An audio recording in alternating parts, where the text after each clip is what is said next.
I love this show. Honestly, I have never seen season 2 or season 3. Maybe when I was a kid I saw reruns on TV, but I own the DVD for season 1. And I watched this show all the time when I was a kid.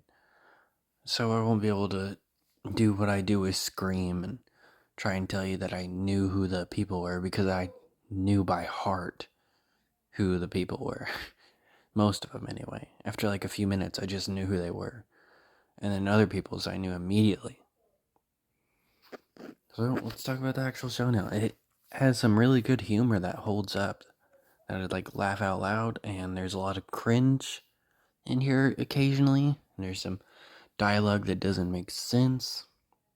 Like there's episode 5, Velma thinks these two people are suspicious because they go to a grave and they put a rose on it, even though that's their dead best friend. And they have to explain, hey, that's our dead best friend. We just feel sad that he died. And that made them a suspect. Like, what the fuck?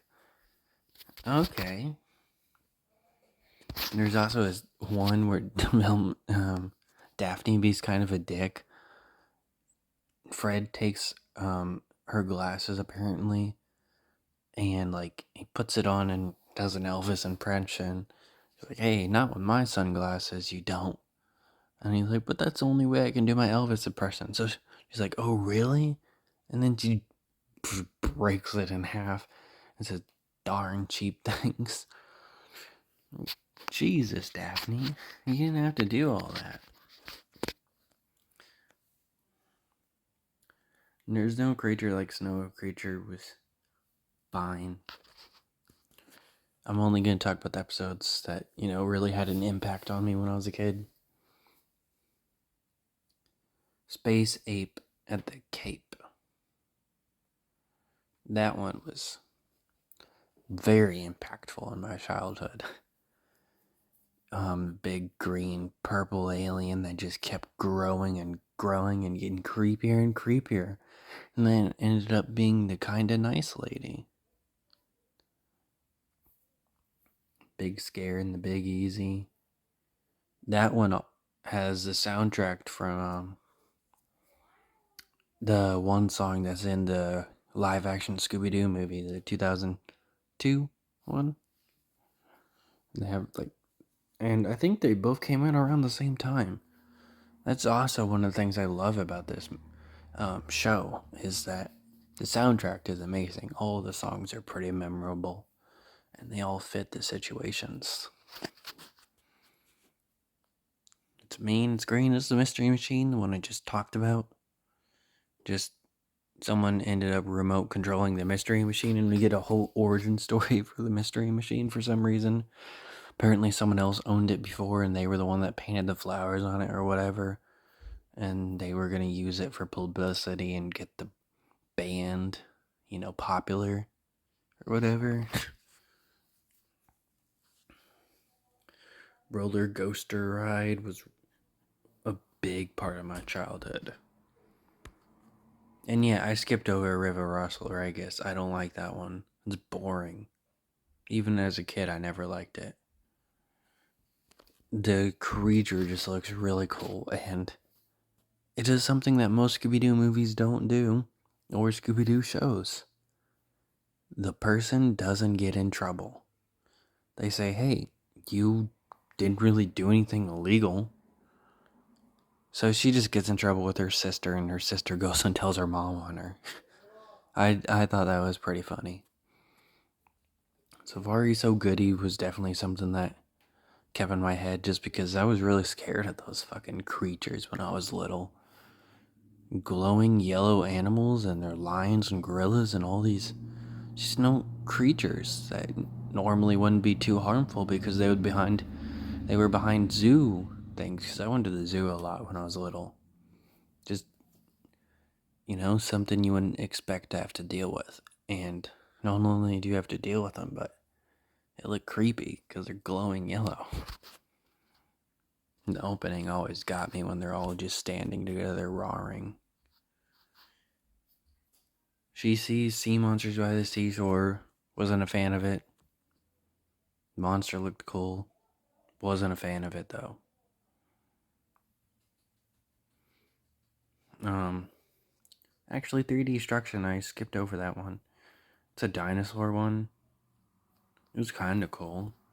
I remember the thing that I remember the most about that one was just the dinosaur roaring, scaring the shit out of me. Scooby Doo Christmas. That one was fine. Honestly, don't really remember too much about it. And I watched that episode today, a few hours ago. Toy Scary Boo was definitely one of the ones that had a big memory because it did something most of them don't do. They tried to murder the Scooby Doo gang. And there was a plot twist. They, there's like these toy soldiers. They get remote controlled by some other person who I'll tell you later. And they straight up cut the wires while they're in the elevator and they're about to fall to their death, and Scooby-Doo has to stretch his limbs to save them all. That thing scared me when I was a kid. There was a lot of scary moments in later episodes.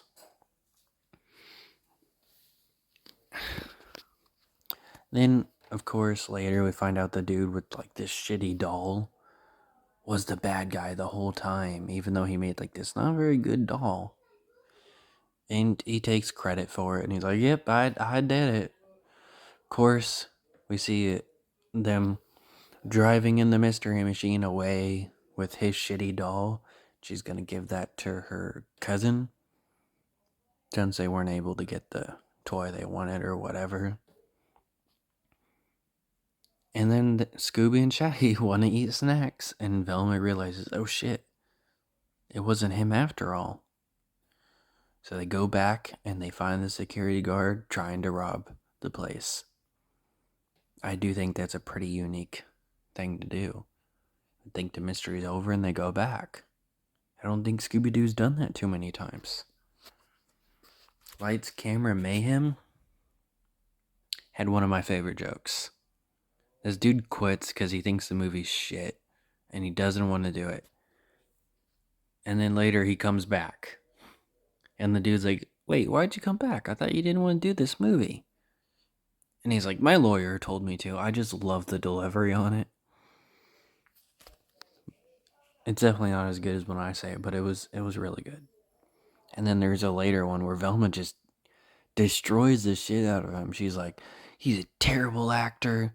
He doesn't do his own stunts. He can't do anything. She doesn't go no offense like most movies on shows do. She just tears the shit out of him. And he's kind of surprised at first. He looks a bit offended. And then he just looks in a mirror and goes, but my cheekbones are on point. Like, he's like, I don't give a shit. I'm fucking handsome. I don't care what you say, Velma. I'm handsome. Pompeii and Circumstances was boring in my opinion. And The Unnatural. It's about this baseball one. There's like no suspects. They try and make you think they're suspects. Like, there's this one girl that's in one scene and her shoes aren't dry, but it's raining. They act like changing shoes doesn't exist. And I'm pretty sure like she's the only suspect besides the other dude who ends up being the bad guy. Like, okay. Overall, I love this show. I don't know if it's nostalgia. I don't think it is. But I'm hoping season 2 and season 3 are just as good.